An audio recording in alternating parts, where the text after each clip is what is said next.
Баарыңыздарга салам достор. Бардыңыздар эле билген 5 таманда аттуу кинонун жаратуучуларынан 5-2 апама кат киносунун жабык көрсөтүүсүнө келип калдык.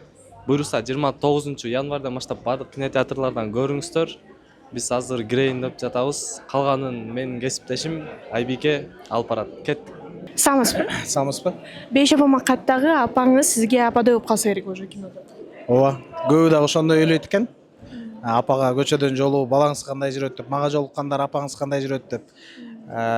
Мен ойлойм бул тасмадагы образдарды туура жана так берилген деп ойлойм. Апаңыз сизди кантип эркелетет? Кинодогу апамбы? Кинодогу жашооңузда апа? Жашоодо апам мени Эмилтайым деп эркелетчү. Кинодогу апам баары эле билет болуш керек. Мен өзгөчө балам деп эркелетет. Келиниңиз, жубайыңыз кантип эркелетет сизди? Келинчегим, Келинчегимби? Келинчегим жаным эле дейт окшойт. Чоң рахмат. Саламатсызбы? Саламатсызбы? Премьераңыз менен куттуктайбыз. Рахмат. Бул силердин биринчи главный ролдогу аткаруучу, Ооба. Кайра айткайсызчы? Биринчи главный ролдо ойногонуңуз. Ооба. Сизди апаңыз кантип эркелетет? Абилок дейм. Мен өзүм атым Абил. Кинодо Самир. Өзүм атым Абил. Мени Абилок деп эркелетет. Баары эле Абилок деп эркелетет. Жаным Абилок дейт. Молодцы. Беш апама каттан эмнени күтүп жатасыздар? Силер көрдүңөр да, ойнодуңар.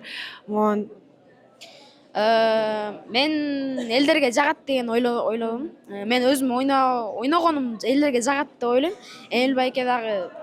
Эмил байке уже профессионалдуу актер деп өзүм эсептейм. Бирок өзүм толкундан атам, ушунча элдер мени көрүп атат. Өзүм Кудай берет десе бере берет экен да. Өзүм ойлоп атам, ушу элдерге акча аткарган жагат го депчи. 5 жыл актерский мастерстводо окуганым текке кетпейт го депчи. Беш апама каттан эмнени күтүп жатасыздар? Буюрса биринчи бөлүгүнөн дагы мыкты болот деп күтүп атабыз. Аябай аракет кылышты Эмил менен Руслан байке экөө. Негизи эле жалпы команда аябай чет өлкөгө чыгып тартышып, мындай бир жакшы маанини берейин дешти да. Биз деле мындай сценарийди үстүртүнөн эле билебиз, бирок тартылгандан кийинкисин көрө элекпиз. Буюрса биз дагы бүгүнкү тасманы колдоп, көрүп, жакшы бир оюбуз менен бөлүшүп кетели деп келдик. Жалпы съемочный командага 5-2-нин рекламасында иштегендерге, кинонун ичинде иштегендерге баарына азаматсыңар деп айтабыз. Себеби бүгүн ушундай бир масштабтуу чоң премьералардын бири болуп атат. Ушул жылдын керек болсочу буюрса. Анан мен мындан бул тасмадан дагы бир мындай жылуулукту күтүп атам. Ата-эне менен апа менен баланын ортосундагы мындай жүрөккө тие турчу сезимдерди күтүп атам. Мен оюмча бүгүн элдер бир жакшы өздөрүнө мындай бир жакшы нерсе алып кетет деген ойдомун да. Саламатсызбы? Саламатсызбы? Сизди апаңыз кантип эркелетет? Мен апамды эркелетпейм, өзүм эркелейм апама. Апамды быйыл эркелеттик? Быйыл машина алып бердик. Куттуктайбыз. Былтыр быйыл да буюрса планда умра кетип атат апам. Эртең эмес бүрсү күнү. Анан iPhone 17 алып беребиз го буюрса. Идеальный сын. Если мама идеальна, то надо соответствовать, думаю, да? Да, все. Чоң рахмат. Саламатсыздарбы? Саламатсызбы? Вы уже мамы стали, вот. Как вы своего ребенка эркелетесиздер? Баламды жашоом деп эркелетем, жүрөгүм деп эркелетем. Анан баягы эне ар кандай сезим болгондо, баягы бала болгон сүйүүсү мындай жан дүйнөсүндө эмне болсо оргуштап чыга берет экен. Ошол эң жакшы көргөнүм жашоом, менин жашоом деп эркелетет. Ата-энеңиз сизди кантип эркелетет? Ата-энем мени кара кыз деп эркелетчү. Атам көбүнчө кара кыз деп эркелетет эле. Анан бирок мындай карап көрсөм, үйдө өтө деле эрке кыз эмес экен. Эркелетчү сөздү көп угуп калыптырмын. Беш апама каттан кандай эмоцияларды күтүп жатасыздар? Эми баягы интернеттен көрүп байкап калгандыма караганда социалдык тармактарда ыйлайт болуш керекпиз деп келатам. Жана күлүп атам эле кыздарга. Бетибиздеги макияжыбыздын баары агы түшүп калат экен да депчи. Мен ойлойм өтө сезимтал кино болот болуш керек. Саламатсыздарбы? Саламатчылык. Сиз кызыңызды кантип эркелетесиз? Кызымды Дарюшка деп эркелетем, кызым деп эркелетем, Данегим деп эркелетем. Ошол. Ата-энеңиз сизди кантип эркелетет? ата энем мени азыр эми кичине болуп калат, непривычно эми кичинекейибизде сасыгымды эркелетчи. Ошо. Беш апаман каттан сиз эмне күтүп жатасыз? Мен өзгөчө фильмди күтүп атам. Анткени биринчиси дагы бул СНГга абдан таркаган фильмдерден болгон. Бул фильм дагы ошондой деңгээлде өтөт деп ишенебиз буюрса. Саламатсызбы? Саламатсыздарбы? Сиз кыздарыңызды кантип эркелетесиз? Өзгөчө эми үчөөнө тең бирдей кайрылганда принцессаларым, менин кичинекейлерим дейм, дайым эле менде кичинекей эле көрүнөт да, кыздар чоңойсо дагы. Мисалы, ар бир 3 кызыңа 3 башка кайрылуу болот. Ошол эле Айымка, Элима, Айлинкаларга. Сизде апаңыз кантип эркелетет? Апам мени доча деп чакырат, бирок кичинекей кезимде Дадо дечи. Дадо. Дадо? Беш апаман каттан кандай эмоцияларды күтүп жатасыздар? Билесизби, бул тасма эч кандай куракты, эч кандай улутту дагы бир тандабаган десем болот да, баардыгын чакыра билген өзүнө.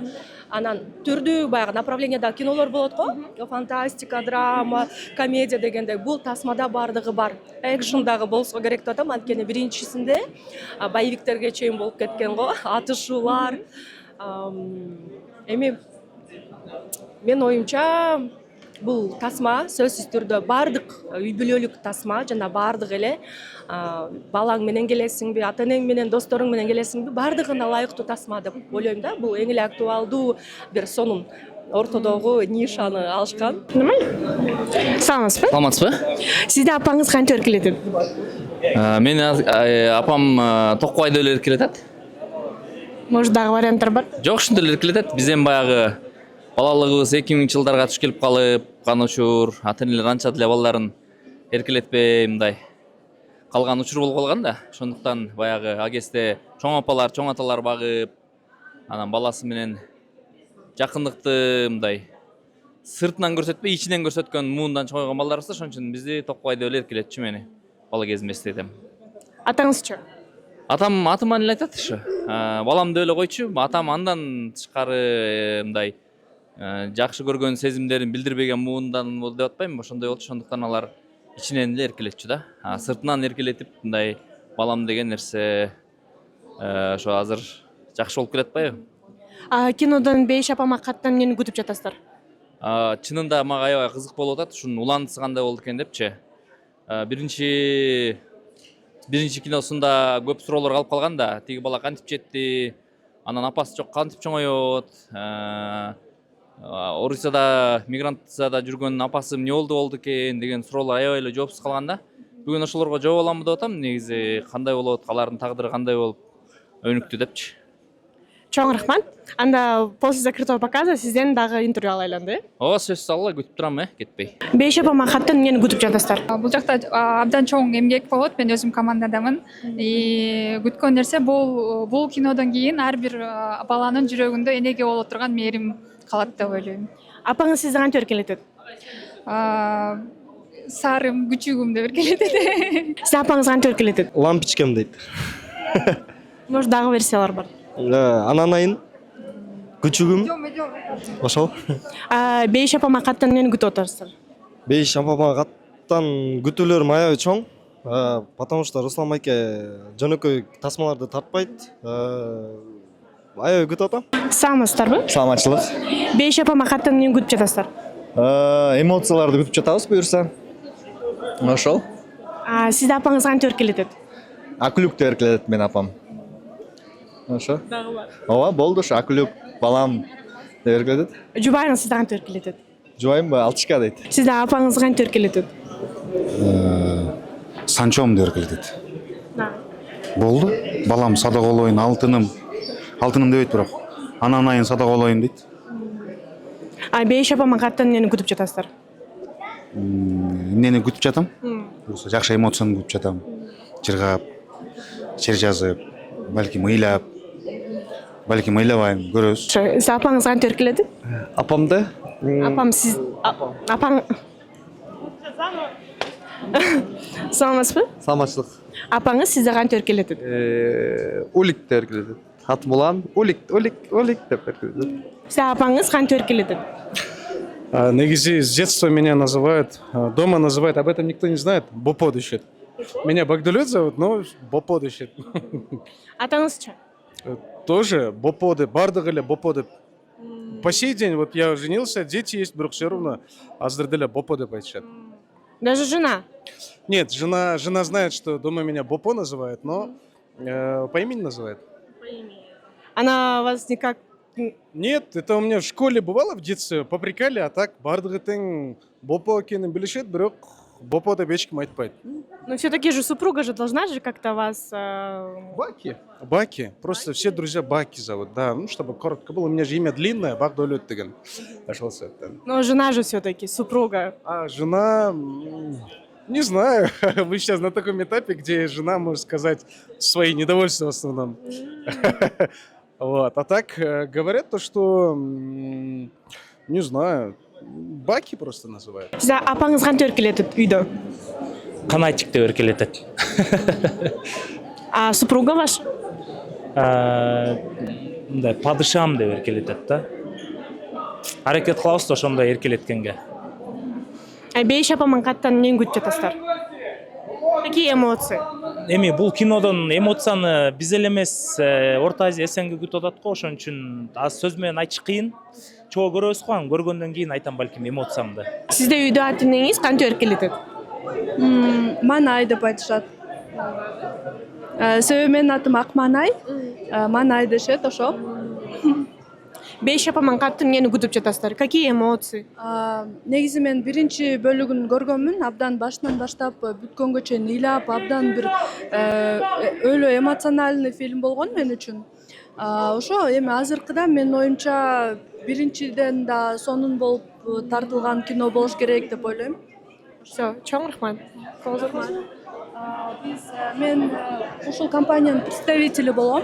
Алаказай компаниясы Дубайда жана негизи дүйнө жүзү боюнча 40 өлкөдө официальный представительствосу бар. Мен сизге жана командаңызга белекке берейин деп атам. Сизде үйдө ат энеңиз кантип эркелетет? Ой, мен деген үйдө эң күчүсүмүн да. Ошон үчүн мени деген буга чейин силерге эмне деп жооп беришти, ошонун баардыгын мага айткан болчу. Ошондой мен. Балдарыңызды кантип эркелетесиздер? Торпогум, топчум, берекем, сасыгым деп эркелетем. А сизчи? Мен болсо сөз менен эмес, звук менен деп эркелетем да. Ат энеңиздер сизде кантип эркелететтер? Аришка. Мени атыман эле айтчы, биз анча деле эркелетчүбүз менен. Мен эркелетем азыр. Жаню деп. Бейиш апама каттан эмнени күтүп жатасыздар? Какие эмоции ждете? Мен аябай бир ыйлап жеңилдеп алгым келип атат негизи. Биз өзүнчө чоң адам болгону менен жан дүйнөсү кичинекей болобуз да, маристебиз да, өзүнчө бир анан бир көрүп, бир жашалып, деп ушу жашообузга шүгүр айтып, мындай анан дагы бир алдыга койгон максаттарыбызды коюп, биз дагы ушундай умтулалы деген ошондой ойлор. Чоң рахмат. А сизчи? Мен деле аябай көп мындай сезимдерди күтүп атам. Анткени биринчисин көргөм, биринчи аябай жакшы болгон. Экинчиси андан ашат болуш керек деген ойдомун. Жүктөрдүн улуттук операторуна чоң рахмат, бир кол чапканыңыздар. Ага ислам көз караштары менен мыкты Заманбап банк Optima Islamic. Чоң рахмат. Барыңыздарга ысык саламын айтып жиберди. Кол чаап койсоңуздар болот. Жана ушул тасманын биринчи бөлүгүндө мен 5 жыл ошол сценарий менен жашадым эле, көп жерде айттым. 5 жыл ошону оюмда алып жүрүп, көп адамга айтып берип, анан кийин ушул сценарийни уккандан кийин ишенип, келиштейли, кел тарталы деген башкы продюсерибиз Түгөлбай Койчиев досума бир сөз берели. Кол чапалы. Эмил байке мен чоң роль жаратсам экен деп жүрчүмүн, өзүм ушул кыялым бар болчу. Кудайым бер десе берет экен.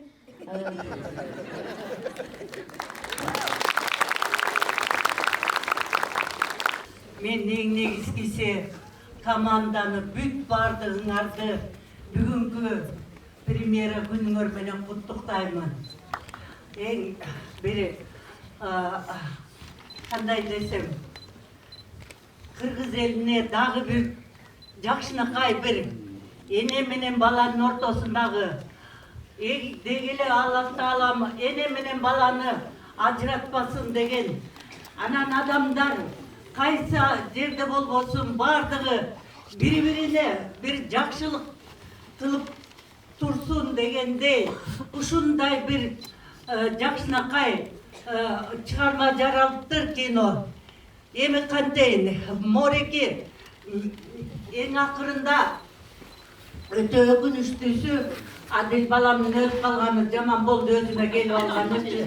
Ошонусу деги негизи эне эч качан баланын ушу сыноосунда жүрбөсүндө Кудай Таалам ишин Аллахым балам менен энени сынабаптын Аллахым. Мына ушул бүгүнкү көргөн киноңуздар ушул тууралуу экен. Эч качан эне баланын кыйынчылыгын көрбөсүн, бала зарлабасын энесин издеп. Ошон үчүн мен бардыгыңыздарга дайыма эне менен бала бир болсун, үй бүлөңөр бирдей болсун. Анан ушул чыгарманы тарткан эми Русланга, Эмилге, анан ушул бүт барлыгын мына Түгөлбаев жүргөн бүт командага ыраазычылык эң бир жакшы бир чыгарма дагы пайда болду. Мен бардыгыңыздарды чын жүрөктөн куттуктаймын алтындарым. Бардыңар эң бир жакшы чыгарма жараттыңар. Ыраазычылык бардыңарга. Рахмат, чоң рахмат ардыңыздарга келип бергениңиздерге. Чынында бул тасманы 7-чи жолу өзүм көрүп атам. Өзүм сценарист катары, башкы карман катары болбой эле эмоциялар ала берет экен. Ар бириңиздерге чоң рахмат. Менин оюмча убакыт жагы өтө тар окшойт бизде. Кино башталганатыктыр. Баарыңыздардан кечирим сурайбыз. Ушул сахнада кимди көрсөңүздөр, ошонун ар бирөөсүнүн салымы бар. Баарыңыздарга чоң рахмат. Түгөлбайдын атынан, Байсалбек Байкебиздин атынан, Руслан Байкенин атынан, жеке өзүмдүн атынан ар бириңиздерге чоң рахмат. Бар болгула, аман болгула. Ар бириңиздерге ыраазычылык. Рахмат. Сизге кино кандай эмоцияларды берди? Кино аябай жакшы эмоцияларды берди. Бул элдин баары күткөн тасма. Башкача толкундоо менен чыктым. Башка каармандардын жана кичинекей баланын оюну, Руслан Байкенин решениясы, жалпы бардык фильм ойлосом. Сизде ата-энеңиз кантип эркелетип түшөт?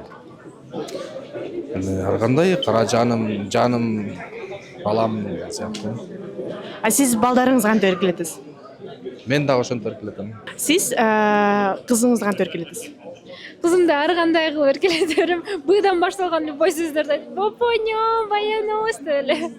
Кинону көргөндө кандай сезимдерди сездиңиз? Негизи ар бир сценасында бир чоң маани бар экен. Ичимде бир башкача жумат сетип, ойлонуп калат экенсиң. Сиз еще апасыз да. Апада болгондон кийин башкача сезимдер да болот. Ошону бизге айтып бербейсизби? Апа болгондо азыр кичинекей кезинде жаңы төрөлгөндө сезчү эмесмин. Жаш болуп калдым окшойт, кичине эмиден пайда болуп баштады. Кичине өзүм дагы чоңойгондуктанбы, кызымдын да кылыктары чыгып, карап уктап атканда ушундай бир жүрөгүм кысылып, чын эле ушул кызды мен төрө алдымбы деп мындай сонун жеткизип бере албаган сезимдер да. 5 апамакат сиздин эмоцияларыңызды айтып бересизби? Эмоциялардан мен деген 3-чү, 4-чү жолу көрүп атам, бирок кайра эле ыйлап чыктык. Ошо ыйлайт экенсиң, аябай жакшы тартылыптыр. Биздин көрөрмандарга 5 факт, 5 апамакатты айтып бере аласызбы? 5 факт болгондо деген бул Кыргызстанда кышында башталган. Анан жайдын чилдесинде бүткөн биринчи факт. Экинчи факт болсо деген башка өлкөлөрдө тартылды. Үчүнчү факт орус өлкөдөгү эмелери актерлору катышты. Канча факт? 4 факт болду. 5-чи фактысы кинодон сөзсүз ыйлайсыңар гарантиясы менен. Бул кинодо барго бөжөгүм, алтыным, садага болоюн, ананайын деп эле эркелетем. Кинодон көрүп аябай эме болдум, таасирлендим ошол тааныш сөздөргөчү. Ата-энеңиз сизди кантип эркелетет? ата энем мен мисалы чоң ата чоң энемдин колунда өскөм да, алар мен додоң кетейин, кагылайын, каралдым деп эркелетчи. А өзүмдүн ата энем болсо антип мындай скромно эркелетчи да. Анткени менин баягы эски 85-80 жылкыларга ошо чоң атанын баласы, чоң апанын баласы деп алар баягы мындай тыйчы да кадимкидейчи. Мен ошол поколение, ошол курак болуп калдым да. А бирок баштан сылап аябай мындай апам баягы ананайын деп эркелетчи. Ооба. Апамакат, 5 апамакаттан 5 факт айта аласызбы? Сиз көрүп чыктыңыз да ошол эмоций боюнча дагы. Ата эне менен баланын орду, адамгерчилик экинчи факт. Үчүнчү факт бактылуулук бул динде. Андан кийин өжөрлүк, ооба.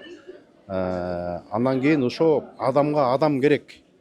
Баягы мындай чын айтканда мен Москвада, Россияда көп жашадым. Анан чын эле ушундайбы деп баягы анча баягы эми баягы билебиз эми ушунча көп адамгерчиликтүү адамдарды көргөндө бир кичине мындай бир ишенбей кетет экенсиң. Бирок аябай сонун болуп тур. Атаң көрү ушундай болушса, адамдар бири-бирине ушундай кылып жардам кылса, адамдар бири-бирине ушундай боруса деп, айрыкча ошо полиция кызматкерлери ушинтип спойлер кылбай эле коеюн, бирок анча-мынча баягы фантастиканы да көрдүм десем болот да.